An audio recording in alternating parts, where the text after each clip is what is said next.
moving forward, no? Kasi nagsimula pa lang ito eh. And actually, ito yung ito na yung talk of the town most definitely, no? Pero moving forward, how do you think this particular clash of narratives play out? Dito muna in the context of the election campaign for senator. Election campaign for senator, and I'm glad that was the specificity, no? Talagang napaka-specific nung tanong, no? Parang academic paper yan, ha? Nagpapa-impress ka ba sa akin? Maybe. Maybe it's time for my journal. But for senator, definitely we can expect the PDP candidates to make this their main message takeaway. All speeches, all press cons, all rallies, all sorties will now focus on this. If they cannot, kung hindi nila kayang mag-elicit ng luha, mag-i-elicit sila ng galit, indignation, kinakawawa, ano na ba nangyari sa Pilipinas? Hindi na tayo Pilipino. We are not Filipinos for nothing. Ano na tayo? Foreign state controlled na tayo. Kailangan palitan ng admin. Dun sa nakita natin sa ginawa kay PRRD, halatang halata na weak state na tayo. Failed state na tayo. In fact, kailangan natin ng dayuhan upang maglitis dito, no, sa ating sovereign country. Yan ang gagawin nilang number one narrative. So we can expect that. Will it connect? I'm sure it will. I'm sure there will be an uptick because it is a rallying point. Whatever you say, again, make them laugh, make them cry, or make them angry. How do you counter that?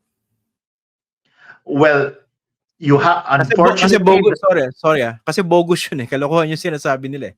How do you counter that?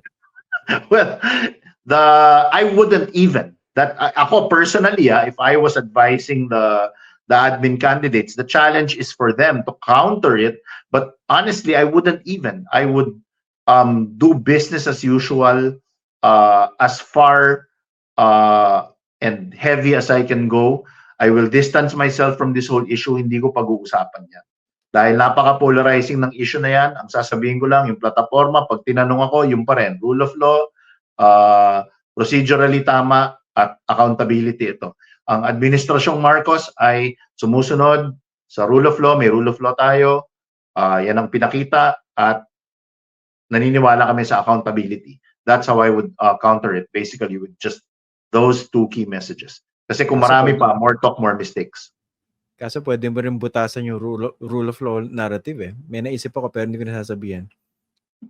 Yan ang problema sa iyo eh. Bawat hirit may kontra ka na agad eh. Yan ang problema. Training mo ba yan as a journalist? Di ko alam. Ano ba yan? O talagang likhang pilosopo ka lang? Baka ganun talaga. Baka pilosopo lang. May naisip na ako, hindi ko nakasabihin eh. Kung rule of law, di ba dapat sinusunod mo yung sinasabi ng Supreme Court? Tama. Lalo with finality. Anyway. Tama. Because again, the law is what the Supreme Court says it is.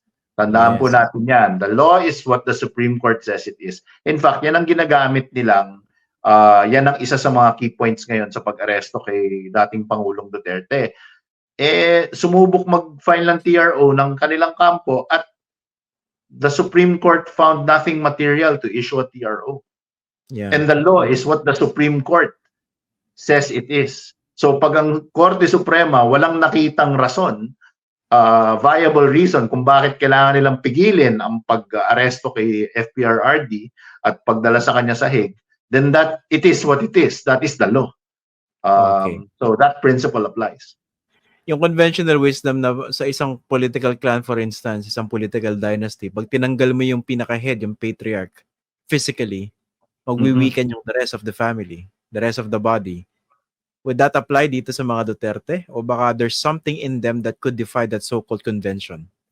It absolutely applies. It absolutely applies. Whatever you say, FPRRD is still the head of the dragon, the mighty juggernaut of the Duterte brand. It's still based primarily on Rodrigo Duterte.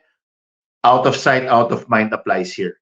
Pag tinanggal mo siya, lalo ngayon, ang laki, yun yung problema, may gap eh. So ngayon, it's up, ang challenge ngayon sa mga PDP, sa mga pro-Duterte is, how do you sustain that? Walang balita. Kasi nakalimbo tayo ngayon eh. Once he goes back into his cell, the next hearing is matagal pa. There's that September limbo. 23. 'Di ba? September pa yung susunod na hearing. So what there's no news in the interim. We don't see him, we don't hear him. So that's precisely out of sight, out of mind. I mean, we look back to the Communist Party of the Philippines, 'di ba? Nung si Joma Sison, may rest in peace, ay nagpunta na sa the Netherlands, that's when the roots began to die out. Kasi nga, out of sight, out of mind. The leader is still important to be present.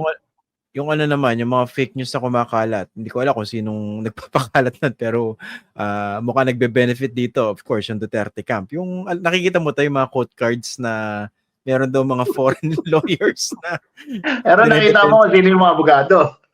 Si Sol gagaling, Goodman, o si Elle Woods. Ang gagaling mga nasa Netflix siya, napapanood ko yan. Okay, it goes both. Honestly, it goes both sides now because we've actually monitored. To be fair, Ian, we've actually monitored more false flag on social media right now. So ginagawa ng mga anti-Duterte, wini-weaponize nila. Ginagamit nila yung mukha ni Elle Woods, a fictional character, si Legally Blonde. Tapos i-quote nila, or si Sol Goodman ng Better Call Saul, gagawa sila ng art card na may quote. At yun yung kinakalat nila to make the Duterte supporters look ridiculous. Mas marami yung false flag. Okay. Mas galing sa kabila para gaguhin yung mga Duterte. Yes. Pero may nakikita kasi ako mga post din na mukhang mga galing naman sa mga Duterte yung nagsi-share nun. Halimbawa kay Trump. Yung kay Trump. Yun, that came out very early.